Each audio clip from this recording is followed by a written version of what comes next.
So it looks like I'm back online again with my third eye because last night I saw some pretty crazy stuff. Um, I was seeing flashing, swirling lights, and I couldn't figure out what was going on. But then all of a sudden, I zoomed in to what looked like this beautiful world and into an actual structure, like this amazing castle. I don't know how to explain this. And into this incredibly ornate clock in a cabinet that was incredibly ornate. And I'm having a hard time explaining all this, but there were so many things that were just sacred geometry patterns. It's like a house that was perfection. And I zoom around and come face to face with this woman with blonde hair that looked a little bit like me, but way prettier. And she was sitting there with these devices in her. Well, it looked like divining rods, but they were different.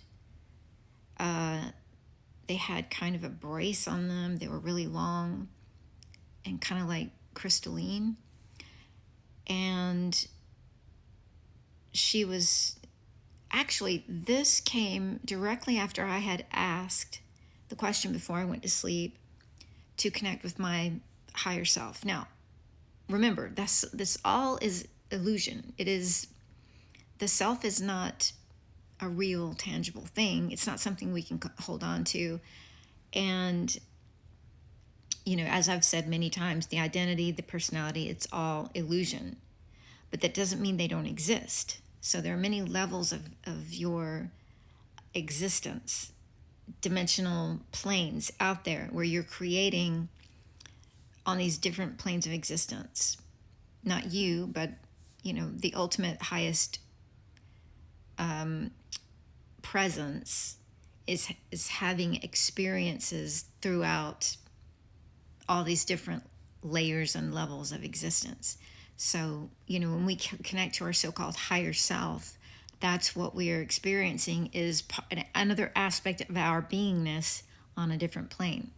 And I mean, I can't prove that. I'm just saying that's what I felt like I was experiencing. So it may be of some comfort to many of you who don't understand or have this desire to remain in higher planes after you pass out of this world into the next. There are different stages that you can go through. You can reincarnate if you're still not ready to move on.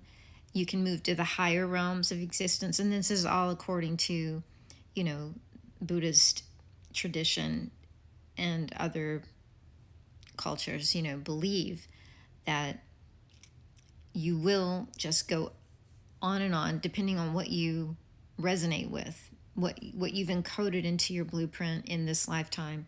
That's what you'll experience in the next. So you can go up to the devas or the gods, and all the way up to the Godhead, which is the pure being. And in the Hindu culture, it would be Brahmaloka, sits in lotus position, of course. You're in this state of bliss and you are beyond mind. You're just experiencing bliss. That's it. So it's very interesting, but I just wanted to share that with you.